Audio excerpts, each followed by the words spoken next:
online. Hi everyone. Good afternoon. I'm Ryan Lim. I am the honorary secretary for the SES BA chapter. Uh, Thank you for joining us today. Our chairperson can't join today. Manik is uh, occupied with something, so he sent his apologies. As we're just having a chat earlier, we're saying that this is going to be the last event for the BA chapter of the year, and typically we would like to actually have one event just before Christmas so that we touch base with our chapter members, and have a chance at least to wish you guys happy, Merry Christmas and happy holiday season. But before we do that, we will have 1 hour with us. There will be Jie Ling from IMDA as well as Ian from EPOS.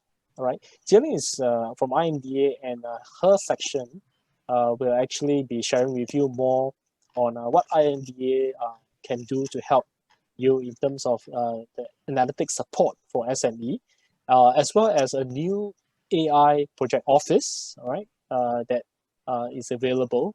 So Jie Ling will share with you more about how you can actually engage this office, right? And later on, Ian, who is very experienced in retail analytics, will also share his take on what you can do, if you want to embark on analytics for SME.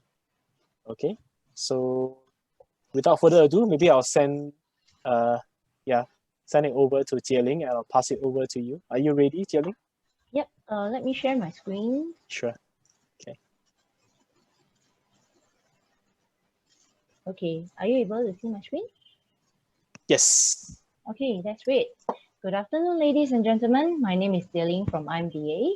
I'm from the SME Go Digital Division. Today, I would like to share with you about IMDA's digital initiatives, AI programs that we have pre-approved, and also the possibility of vendors collaborating with IMDA's AIPO to license our AI algorithms and engine. Okay, so this is IMDA Digital Framework for Action, which we developed 2 years ago as part of the effort to reinvent Singapore as a digital economy. Our belief is that every business can be a digital business and every worker can be empowered by tech. So SMEs are essential to Singapore's economy. They made up of 99% of companies in Singapore, with 2/3 of the local workforce working for SMEs. They contribute to about 50% of GDP.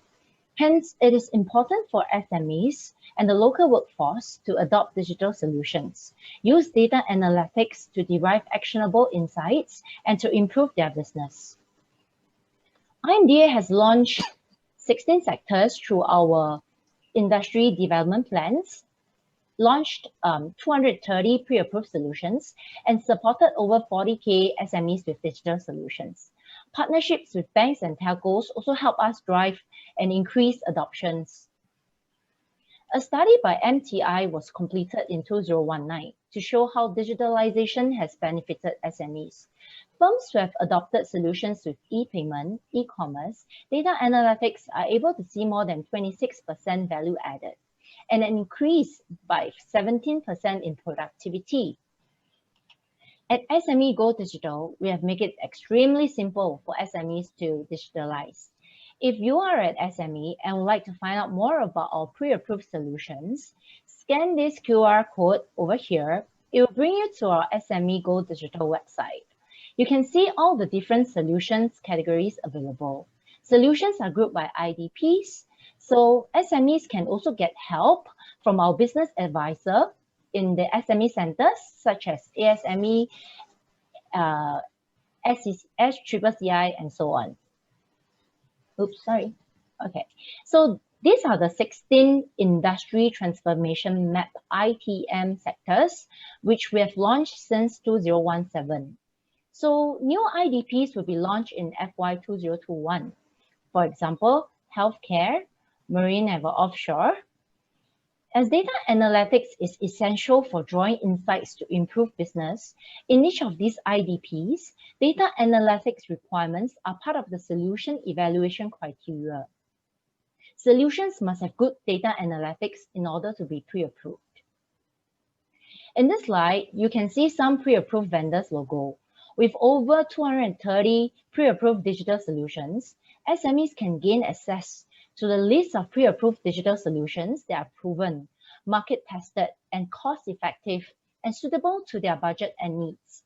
This reduces the effort by SMEs to find solutions on their own and gives them peace of mind that the vendor is reliable. To date, more than 10,000 SMEs have benefited from over 100 pre-approved digital solutions. We also have this Start Digital program, which aims to help new SMEs start their business right, with foundational digital solutions. And with a Start Digital pack, SMEs can choose any two solutions from the categories below, such as accounting, HR payroll, digital marketing, digital transactions, and cybersecurity. So the best thing about this is the cost is waived for a minimum of 6 months if you sign up and commit to a contract of 18 months. So if you are interested to reach out, you can contact all these partners like M1, DBS, so on, for more information. And as for Grow Digital, this is another program that we have, which aims to help SMEs connect to B2B and B2C e-commerce platforms with regional or global outreach. And of course, if you are keen on this as well, you can scan this QR code to find out more. So next, I'll touch on some analytic solutions that we have pre-approved. There are some solutions for brick and mortar retail, such as video analytics, which you have seen above. So this will help retailers with insights on stores' footfall, heat map, product interaction, and customers' physical flow. Coupled with customers' analytic modules, retailers can better understand their customers' purchase behaviors and preferences to help retailers to make better decisions ranging from products, promotions, and pricing. On 26 May 2020, DPM Heng Swee Kiat actually announced that as part of the Fortitude budget, IMDA will be giving out Digital Resilience Bonus, named as DRB, to help retail and food services sectors enterprise emerge stronger from COVID-19 pandemic.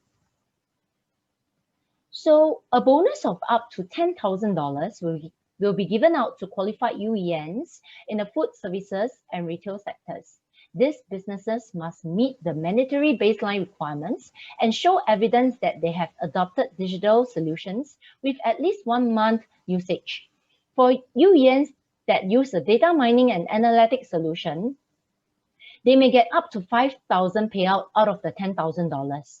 This DRB aims to encourage UENs to adopt data analytic solutions and other digital solutions to improve their business. You may join this Telegram channel if you wish to find out more information. You can get regular updates through this channel as well. So take some time to take a picture of this. Okay, moving on. This is a slide of a vendor that we have pre-approved for the DRB Category 3 Data Mining and Analytics Solution, where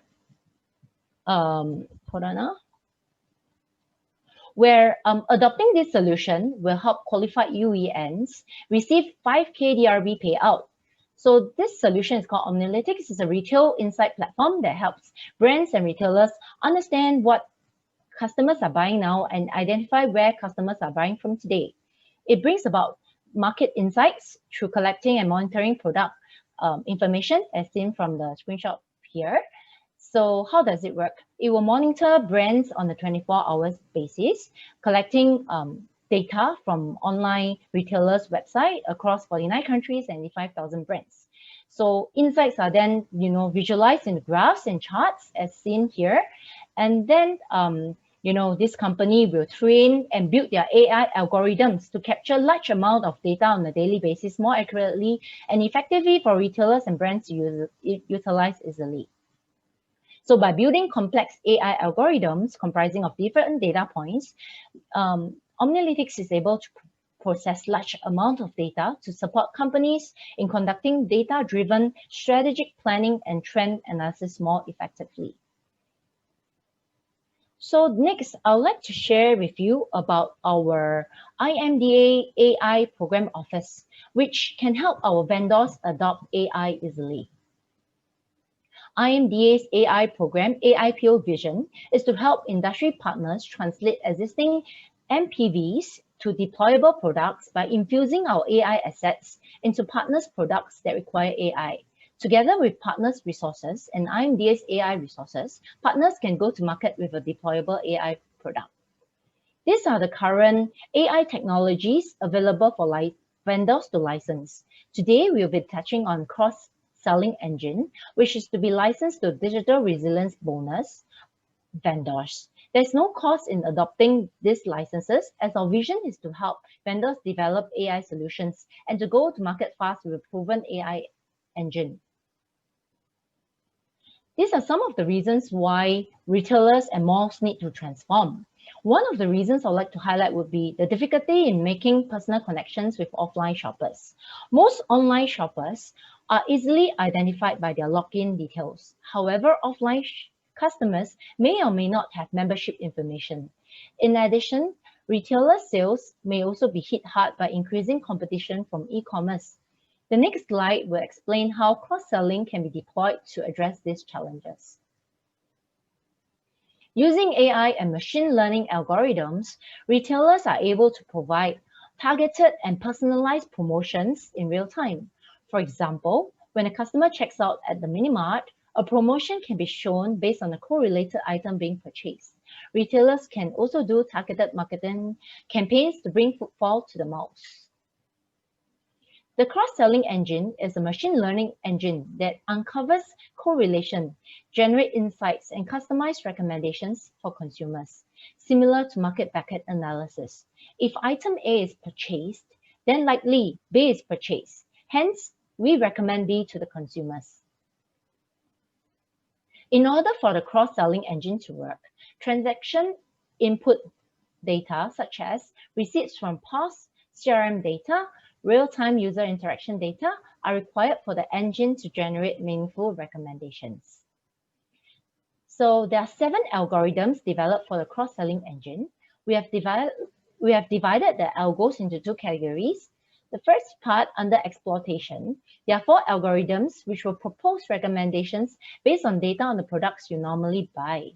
And secondly, under exploration, these 3 algos will provide recommendations based on data on products that are similar to what you have bought. These algorithms are available for vendors to adopt based on their needs. Let's look at the potential use cases of the cross-selling algos. These are the various use cases for IMDA's algorithm. In retail, by combining shoppers' data with POS data, that could be co-purchasing probabilities across stores, such as uncovering co-relationships between products that never existed before. With such insights, recommendation could be targeted based on shoppers' demographics, and retailers could use insights to drive marketing activities. For another industry like media, by combining shoppers' data with viewership data, algos can provide recommendations on shows, articles, and also uncover relationship between viewership and demographics. If you think that your solution is suitable and you would like to explore a partnership with us, you can feel free to email us at digital_services@imda.gov.sg. Lastly, I'd like to pass the baton to another data mining and analytic DRB vendor that we have, EPOS, to showcase how their solution is able to use machine learning and AI to help retailers draw actionable insights to improve their business. Off to you, Ian. Thank you. Thank you, Jie-Ling. So give me a moment as I share my screen.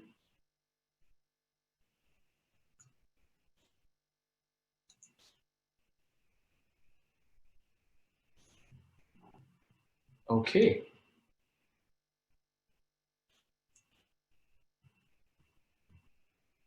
Can I get a sense that the video is appearing well?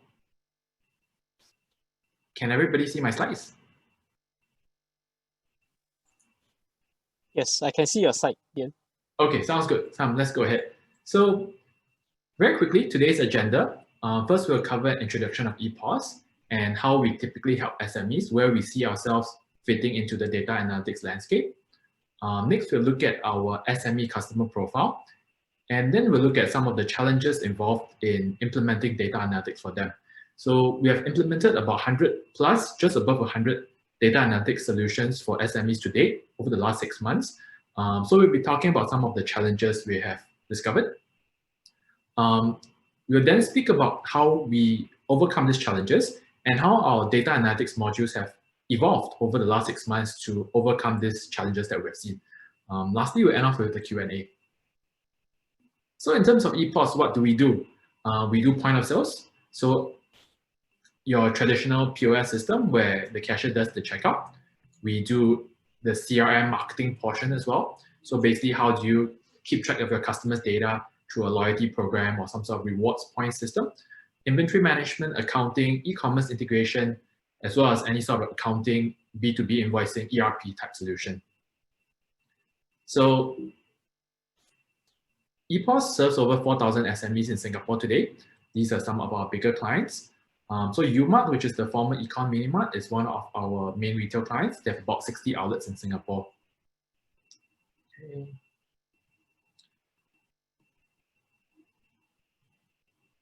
Okay, moving on in terms of focusing in EPOS role in the data analytics industry. So one of the things that we are focused on is really in the terms of practical implementation. Our key strength is in reaching out to SMEs to deliver and deploy systems. So we are conversant in data analytics. We have a very capable development team. They're capable of handling large data sets. Our servers are in the thousands of gigabytes of data. In terms of running different sorts of cloud servers, running the analytics, we are very strong in.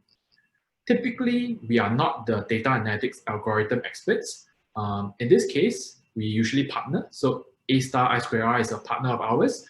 IMDA, as Jieling has mentioned, in terms of their digital services laboratory, their cross-selling engine, those typically are partners of ours as well, where we work together with these algorithm partners to implement it for SMEs. Okay, so who are SMEs customers? Who are we targeting to use this data analytics? These are people that you typically don't imagine using data analytics. So this is our typical customer profile. Owner operates 1 to 3 stores. Could be Minimart, general retail, F&B, quick service. Typically, the owner plays a very big part in making decisions. So the owner typically is involved in the day-to-day in some form. Owner is intelligent. It's just that he has no data science background. So typically, one of the key challenges is how do you educate somebody like that in terms of the benefits of adopting data science. Okay. So next, I'll go on to the 5 key challenges we see in terms of implementing such data analytics solutions for SME. So I think the first and the biggest one is the business owner needs to be convinced. I think this is the biggest problem we see when we speak to SME business owners. For them, it's always, there is so much stuff going on, right? We have cashiers stealing money, we have staff quitting, we have suppliers giving us the wrong items, we have COVID. So how do we put data analytics on a high priority with the SMEs? How do we convince them that this is something they need to spend time and effort now to think about implementing? So for us, the way we look at it is very simple. It's about 2 things. First is, can I help the SME to increase sales? How do we help them to increase sales? Second thing, how do we cut costs? So typically when we approach an SME, when we explain to SME, it's typically framed into these 2 contexts. So our team speaks with 10 to 15 SMEs a day. In a year, we typically talk to about 2,000 to 3,000 SMEs. So we deeply understand SMEs and what they care about. For us, our data analytics module, every analysis or report is designed to either A, increase sales, or B, to help them to cut costs. So it's designed to be easy to understand, easy to implement, with clear, actionable things to do, right? So in terms of maximizing sales, we typically will talk about your upselling abilities, your cross-selling abilities, how you identify opportunities for cross-selling for promotions, How do you manage your inventory better such that you don't run into out-of-stock scenarios? In terms of cutting costs, it's how do you reduce your inventory? How do you save on your manpower costs? How do you implement automated systems that can help you to increase your sales? Challenge number 2, feasibility and practical implementation. So what are the constraints of business owners? So typically these are their objections, right? When you try to pitch data analytics to them, these are what the business owners are concerned about. First is that their cashiers not very IT savvy. They'll tell you, my cashiers, aunties, uncle, it's very difficult for them to try anything too too difficult in terms of IT. In terms of physical space, they'll say ours is a small shop. I don't have room to do like new promotions or new visual merchandising. What can I do? In terms of queue, in terms of waiting time, these are things that are very sensitive as well. So things like getting customers to sign up on mobile phone, or things like getting customers to sign up for memberships, all this needs to be handled with very great care to ensure that for the mini-marts or for the retail stores, they don't create queues as a result. And in terms of time constraint, how can we automate the tool to make it easy for the SME to use? That brings me to the next point, is that typically SMEs do not have data analytics experts. So one very important and practical question that they ask is, what do I need in order to use this data analytics solution? Do I need a lot of technical configuration? Do I need a lot of technical know-how? How can I make use of this?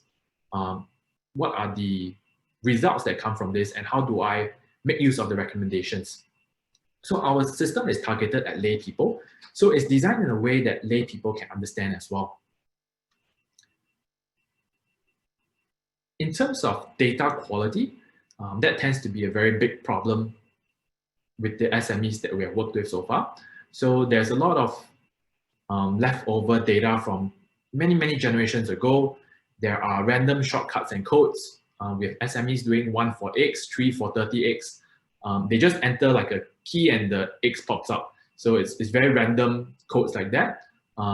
We see a lot of spelling errors that cause the product to be repeated. So sometimes the same product can appear as 2 or 3 different products. There are random surcharges that typically some of these retailers will charge. A common one is a credit card surcharge. So how do you filter all this noise in the data and make sense of them? In terms of data, we have categorized them internally into data that we feel can be reasonably trusted and data that can be assumed to be problematic. So for example, in terms of data that we feel can be trusted, typically is what appears on the receipt. So if you see the items on the receipt, you see the selling price on the receipt, those items generally okay. In terms of customer transaction history, what the customer has bought from you before, in terms of the customer's unique identifier, typically now is phone number, those can be reasonably accurate. The sad news is that everything beyond that, you should assume to be fairly problematic. So what's problematic in terms of SME data? Their inventory data is typically off. Cost price margin data is typically off as well. A lot of times they don't key in the proper cost price, or the cost price is outdated. In terms of product description, the supplier info details, those are problematic. And for many SMEs, all their staff share one account. So in terms of tracking individual staff performance, in terms of tracking individual cashiers, that needs to be reviewed as well. The last challenge that we look at is that there are a wide variety of SME types. So how do you actually create a solution that can fit a good number of SMEs while still aiming for a reasonably low price solution that SMEs can afford? So based on our experience, anything above 5 to 10,000 SMEs would have problems with. And anything less than that, it's very difficult to have a customized solution. It's very difficult to have a data analytics expert or consultant attached to that project. So therein lies the catch, right? Is that you cannot have too expensive a solution. At the same time, you need to have a solution that is fairly tailored to the industry, fairly tailored to their business in order to help them with their business. So EPOS, what we do is that we aim for a low target price. Typically, the solution is about 3,000. and we group them by industries. So in terms of mini-marts, in terms of general retail, in terms of quick service, F&B, those are some of the main industries that we look at. And we do a lot of automation. So we automate a lot of the configuration logic and the results such that it's easy and plug and play for these SME owners. Lastly, we also leverage other aspects of the POS system for help. So in terms of things like promotions, how do we integrate and easily push data across their system to make it easy for them to use? Okay, so a quick summary of the implementation challenges that we have seen so far with our implementation of data analytics. Firstly is that the business owner needs to be convinced. Secondly, feasibility, practical implementation. What does it mean for this SME business owner to implement this? How do we communicate to the business owner the results? How do we allow them to use the results to improve their business, given that they don't have experts? In terms of poor data quality, how do we look to overcome it?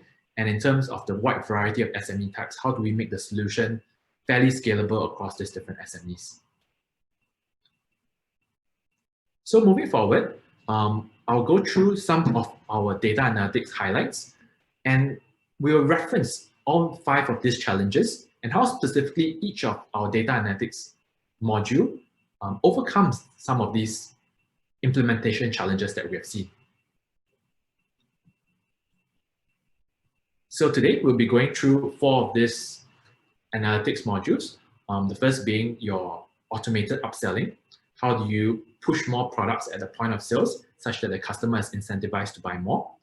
Secondly, we'll talk about our market basket analysis, which is basically an item pairing, what items typically sell well together. Then we'll look at sales forecasting, and lastly, we'll look at how inventory in terms of out of stock, lost sales will actually impact the business. For each of these, we'll be talking about some of the challenges we have learned and overcome along the way in our journey to help SMEs. So in terms of automated upselling, where did this come about? Why is this important? So this was actually a result of the COVID situation where a lot of SMEs said that they have difficulty trying to increase sales. They have very poor footfall, they have very poor customer traffic. Every sale is important to them. How can they get more sales in this environment? So the ePOS solution is very straightforward. From the customer's perspective, what it does is that upon the point of checkout, when the customer is at the cashier automatically prompts the customer to buy something that he may like, something that is relevant to what he has bought before or what he's buying today. So the customer does not have to be a member. It's either based on current purchase, or it can be based on purchase history if the customer is a member. The cashier does not have to do anything. So this is all fully automated. And I think that is one of the beauty of the solution, is that it requires very little from the business owner to implement. So I think this is a highlight across our solution, is that we try to take as little as possible of the owner's time and make the solution really easy to implement. So in this case, so specifically what the customer is seeing on the screen now is that he's seeing this promotion where system prompts him, do you want to add this promotion to your shopping cart? Okay, so what are the benefits of upselling, right? So based on our experience with these SMEs, consistently apply upselling, because the machine is always going to upsell for you. You don't have to worry that the machine doesn't want to do it. It can boost sales by 3 to 10%. And one of the highlights is that it's easy to understand and implement for the business owner, cashier, and customer. So it's really straightforward to implement. And there is a substantial win to the SME owner, because any incremental sales that he sees through this platform is a win for him. So the strength of ePOS here is that we focus a lot on the practical implementation portions. So things like, so come up with questions that SMEs owners will ask us, right? What happens if the item is too far away? The system recommends the item that is on the other side of the store. What happens if it's peak hour traffic and my queue is very long? Is there a way I can turn this off during peak hour? What if the customer is blurred, or the customer stare at the screen, don't know what to do? How does the cashier help the customer to skip or go to the next system? So these are all the practical problems that we are able to advise SME business owners on. Technically, how it works is that we have a collaborative filtering model, and we look at both the items that the customer is buying today, as well as items that the customer has purchased previously, and we will recommend promotions that are relevant to this particular customer. So, common question is, does this work without customer membership? Yes, it doesn't require customers to sign up for membership. So I think a lot of the smaller retailers will not have membership programs, and this works for them as well. So referencing back to the key challenges that we have shared earlier, right? So how is this module designed around the SMEs? So first is that it's the pitch to SME business owner is easy.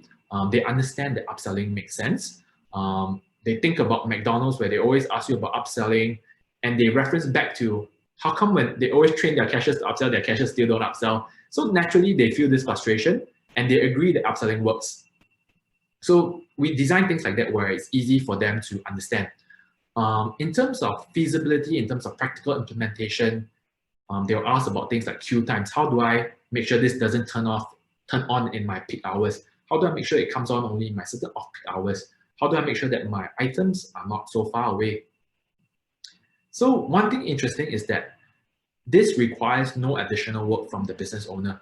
So each of their existing promotions that they have in the system, right, will automatically be considered a candidate for upselling to the customer. So that means that business owner don't have to create special promotions for this. System will automatically prompt in terms of the promotions that this minimart is already running. So for example, things like you buy a packet of milk, right? And you buy 2, there is a discount. Previously, you require the cashier to actively upsell. In our situation, the cashier does not have to actively upsell because the system will prompt. So this makes sense to the business owner. It makes sense to them in the sense that they don't have to do anything special. System will prompt for them. In terms of data quality, this doesn't require very good data. System will run and will figure out which are the most effective promotions.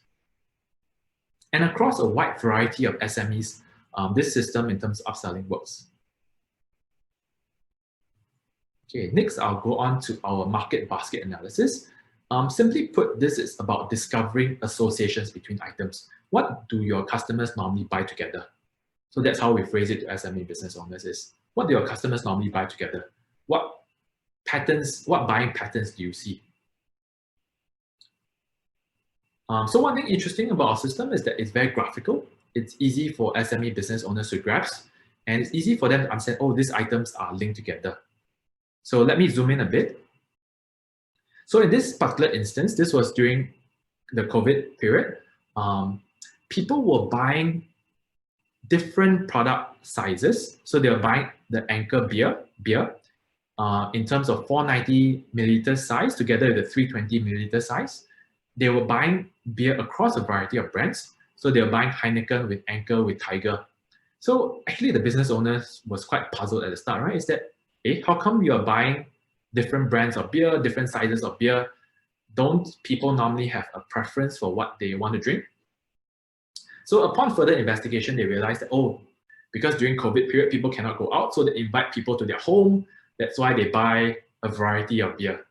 So thereafter, the business owners actually work with us in terms of this algo to think about how to improve their promotions, how to improve how they locate the items together, such that they can increase sales across their beer products instead of having instead of promoting just single product only.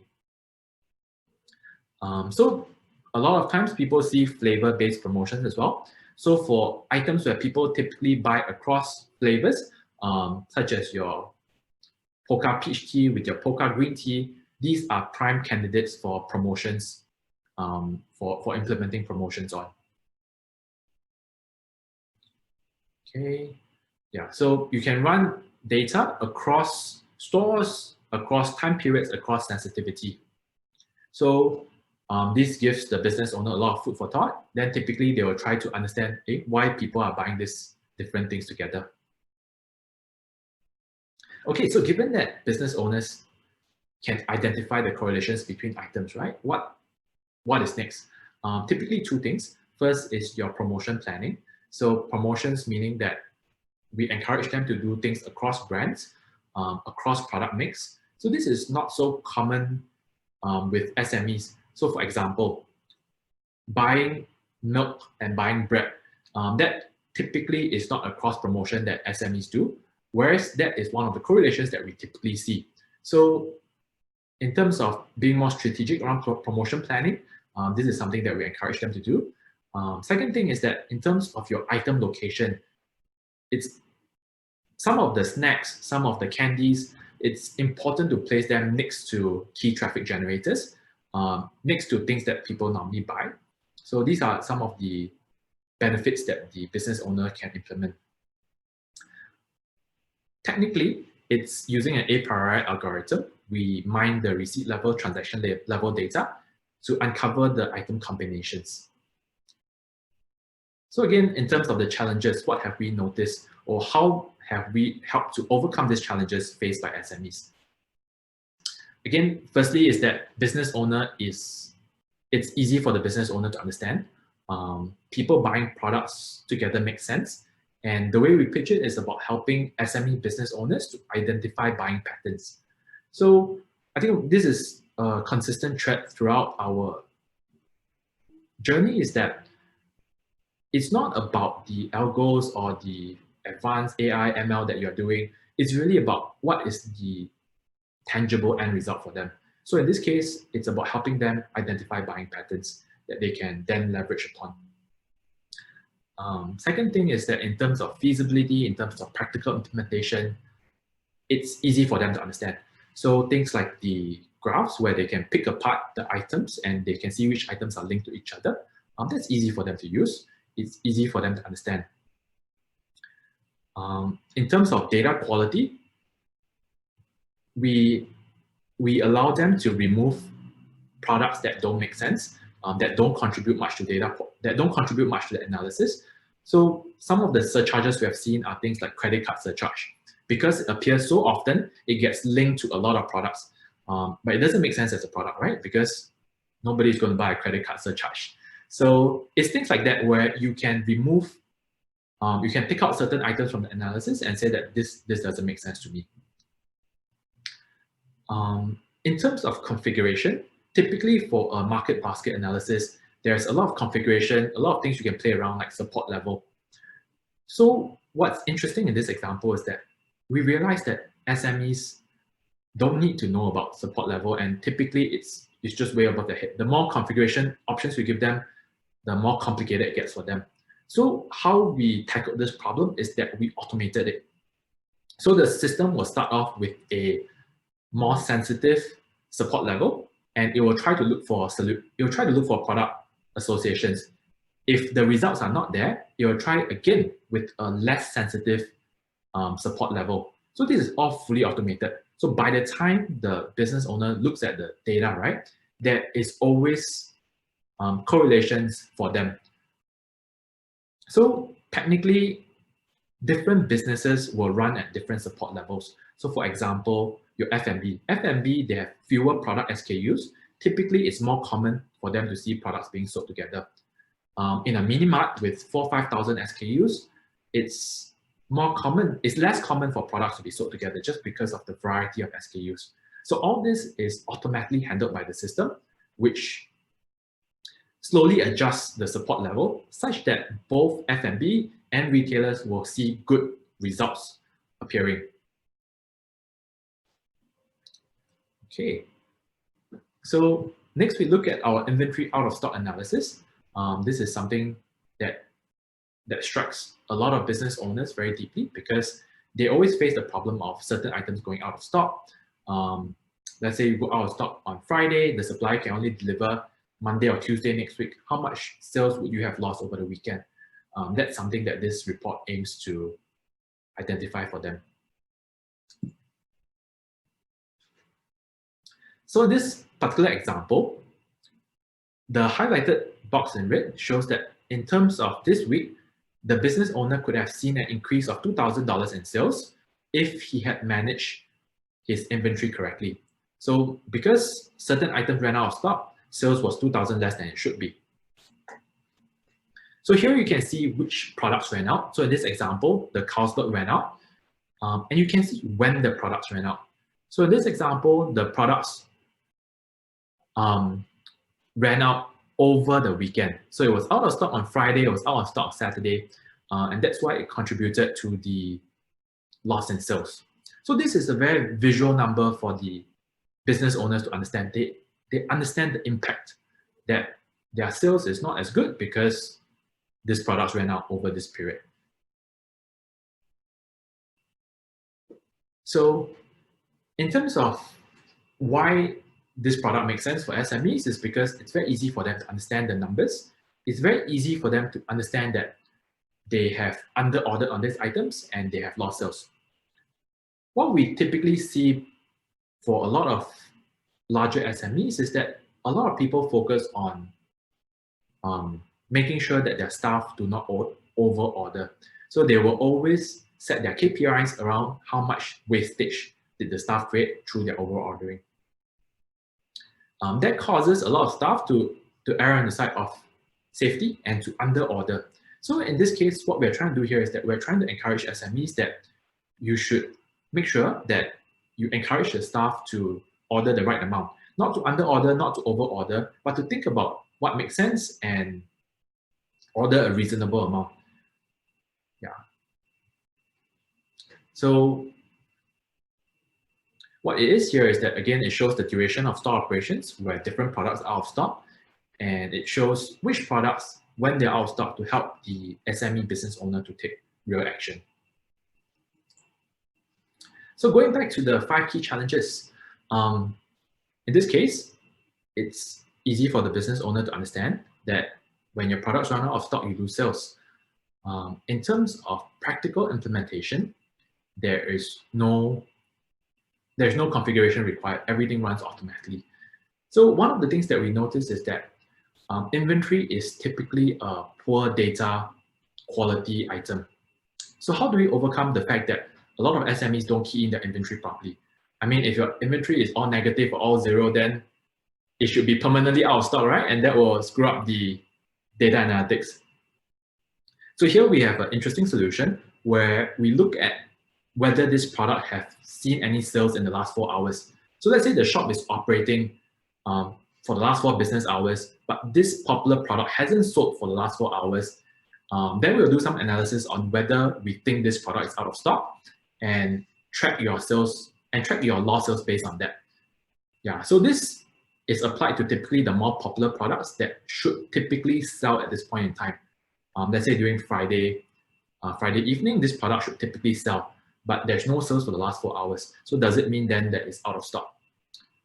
So this solution actually works for a lot of retailers that don't keep track of their inventory properly, and helps them overcome that sort of poor data quality issues. And it's also very easy for them to understand. It's just which items are out of stock, which period of time it is. You don't require a professional data scientist to understand this. Last, we'll go into our sales forecasting analysis.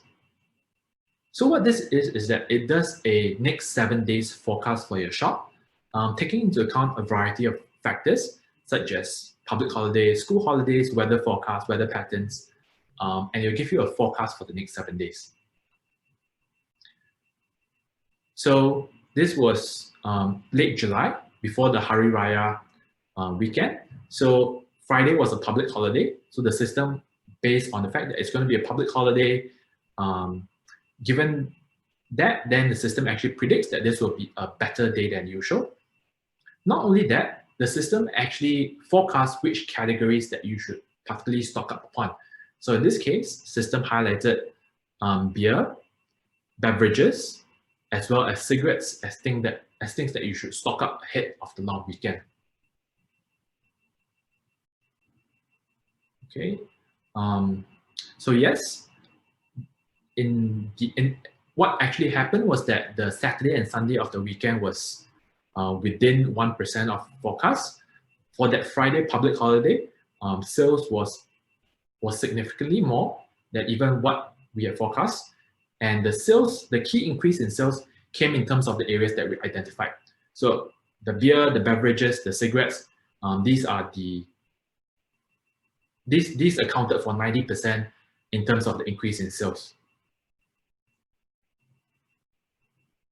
So in terms of the benefits of sales forecasting, here your business owners can plan their manpower schedules, they can plan their inventory purchases, they can ensure that ahead of certain holidays, ahead of certain periods, they know that these key product categories are going to see a run in sales. Technically, it's a neural network that takes your historical sales and other factors to forecast the next 7 days of sales. Okay, so again, in terms of the challenges, in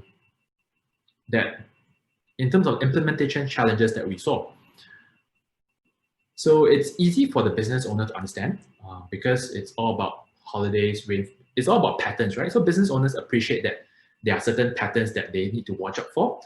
They don't have to follow it 100%, but at least they know that it's there. Nothing needs to be configured. Everything is fully automatic. It'll run on its own. And it's running off data that is typically quite solid. So your sales data, your transaction data, your receipt data, those are pretty solid data. Then we provide graphs for the business owner to understand, and we highlight to them like which categories they should spend more time on. So this is one of the easier modules that is easier for business owners to pick up. Okay, so that brings me to the end of my presentation, to the Q&A, and be happy to take any questions.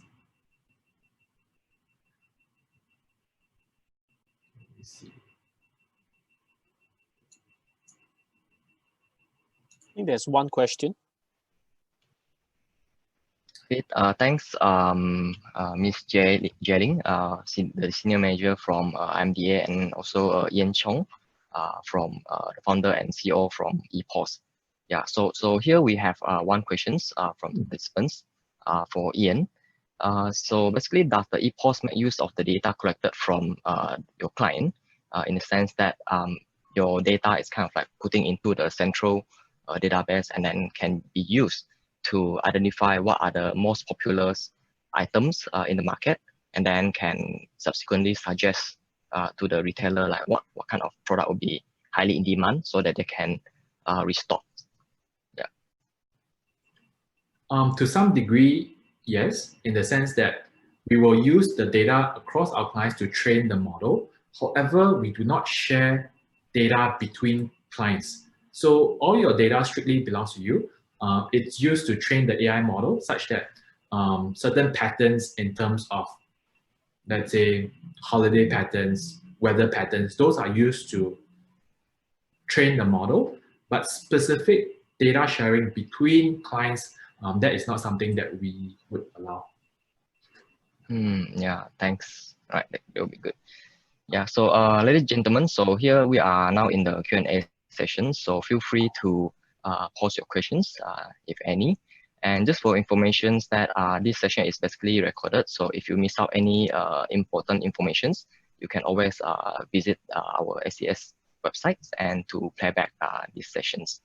So here we have another questions from our participants for market bucket analysis. I think this question is directed to Ian again. So for the market analysis, how often does EPOS handle the up-to-date trend data for market basket algorithms so that the items associated will stay current? Okay. This is actually a very interesting question. So EPOS, we run the analytics every night for all of our clients. So the analytics is rerun at probably like 2, 3 a.m. For all the clients. And for that day, you will see the updated analytics. So this market basket analysis is a very computationally expensive algo in that it requires like servers with huge RAM. Probably you're looking at like 30, 40 gig RAM easily. So we use the Amazon RDS database that is replicated, and typically in the early hours of morning, we run different servers to compute this data. So yes, this is one of the more computationally expensive algos that we run. Okay, thank you, Ian. So is there any other questions from participants that you have doubts that you'd like to probably clarify with Ms. Jelling or even our speakers, Ian?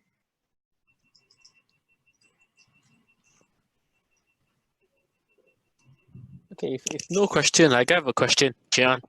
This is Yeah, Ryan here. sure. Yeah, Sure. I was just very intrigued by the fact that even without a membership program or people have to log into their membership, you can actually know what people buy and purchase, and thereabout come with a recommendation as well as the product association.